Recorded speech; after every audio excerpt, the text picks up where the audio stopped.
ఏ మామా నాకు ఓటు వచ్చింది, ఇక ఓట్ ప్యాడ్ వచ్చింది, ఇక జస్ట్ అవడం ఇక నొక్కేసా నేను వేస్తా కళ్యాణ్ గారికి ఓటు. రే తింగరోడా, ఇలా తింగర పనులు చేస్తేనే మన ఓట్లు అక్కడ రిజిస్టర్ అవ్వవు. చేయాల్సింది ఏంటో చెప్పనా, ఇట్లా ఉంది కదా, ఏదైనా నువ్వు గుర్తు 4వ నెంబరు కొణిదెల పవన్ కళ్యాణ్ గారు, ఇక్కడ బొమ్మ గాజు గ్లాస్ గుర్తు, ఇలా లాంగ్ ప్రెస్ అలా పట్టుకుంటే బీప్ సౌండ్ వస్తుంది, అప్పుడు నీ ఓటు రిజిస్టర్ అయినట్టు. అంతేగాని ఇలా నొక్కేసాను వచ్చేసానంటే ఆ ఓటు రిజిస్టర్ అవ్వదు. ఓకే, లేదంటే నేను పరిగెట్టుకుని వెళ్ళి గుద్దేసి అదే ఇలాగే ఆవేశపడతారు. అలాగే మన రాష్ట్రంలో ఉన్నటువంటి కొంతమందికి అవేర్నెస్ చేయడానికి నేను కూడా చెప్తా. నీలాంటి వాళ్ళు చూసిన తర్వాత నాకు అర్థమైంది. ఇలా పట్టుకో ఒకసారి. ఆంధ్రప్రదేశ్ ఓటర్ మహాశైలకి నా నమస్కారాలు. ఈ నెల 13వ తారీఖున అంటే 5/13/2024 సార్వత్రిక ఎన్నికలు జరగబోతున్నాయి. కాబట్టి ప్రతి ఒక్కరూ కూడా మీ ఓటుని సద్వినియోగం చేసుకోవాలి. అలాగే ఈ ఓటు ప్రెస్ చేసే విషయంలో కొన్ని మిస్టేకులు జరుగుతూ ఉన్నాయి. జస్ట్ ఇలా ప్రెస్ చేసి ఓటు రిజిస్టర్ అయిందని చెప్పి మీరు అనుకోవద్దు. ఇలా లాంగ్ ప్రెస్ చేసిన తర్వాత బీప్ సౌండ్ వస్తుంది, అప్పుడు మాత్రమే మీ ఓటు రిజిస్టర్ అవుద్ది. అలాగే ప్రత్యేకంగా జనసేన పార్టీకి సంబంధించినటువంటి వ్యక్తులకి నేను తెలియజేయనేది ఏమనగా, ఎంపీ అభ్యర్థి ఫస్ట్ మనకి 2 ఓట్లు వస్తాయి. ఎంపీ అభ్యర్థికి ఫస్ట్ ఇలా బ్యాలెట్ బాక్స్ వైట్ కలర్లో ఉంటుంది. ఆ అభ్యర్థి నెంబరు, పేరు, ఫోటో, గుర్తు.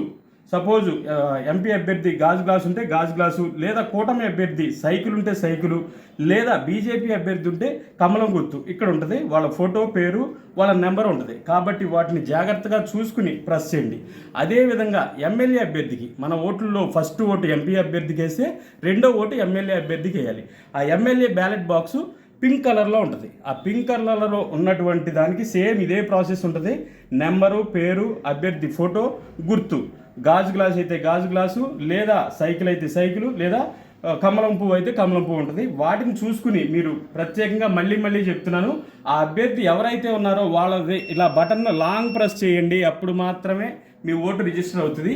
అలాగే ప్రతి ఒక్కరూ కూడా మీ ఓటుని వృధా చేసుకోవద్దు. ఎందుకంటే దేశ విదేశాల నుంచి కూడా వచ్చి వాళ్ళ ఓటు హక్కును వినియోగించుకుంటున్నారు. కాబట్టి ఇక్కడ ఉన్నటువంటి వ్యక్తులు మీ ఓటుని దుర్వినియోగం చేయటమో, లేదో మనం ఈగిపోయినా ఏం కాదు అని చెప్పని అలా నెగ్లెక్ట్ చేయొద్దు. దయచేసి ప్రతి ఒక్కరికి విజ్ఞప్తి చేస్తున్నాను, మీ ఓటుని సద్వినియోగం చేసుకుని సరైన వ్యక్తులకి, నీతిగా నిజాయితీగా పనిచేసేటువంటి వ్యక్తులకి మీ ఓటు హక్కుని వేసి వాళ్ళని గెలిపించి మన రాష్ట్ర అభివృద్ధి కోసం మీరు కృషి చేయాలని చెప్పని విన్నవించుకుంటున్నాను.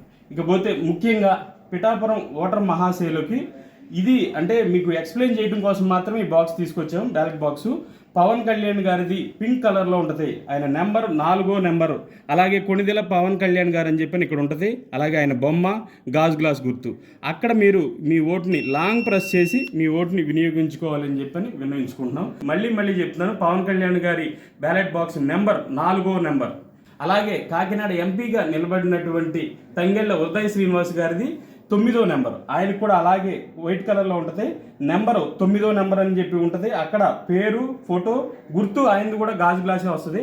అక్కడ కూడా మీరు ఏంటంటే లాంగ్ ప్రెస్ చేసి మీ ఓటుని వినియోగించుకుని తంగెళ్ళ ఉదయ్ శ్రీనివాస్ గారిని కూడా అఖండ మెజారిటీతో గెలిపించాలని చెప్పని కోరుకుంటున్నాం. ఇకపోతే తంగెళ్ళ ఉదయ్ శ్రీనివాస్ గారి పేరు మీద అంటే సేమ్ పేరుతో ఇంకొంతమంది నామినేషన్ వేయడం జరిగింది.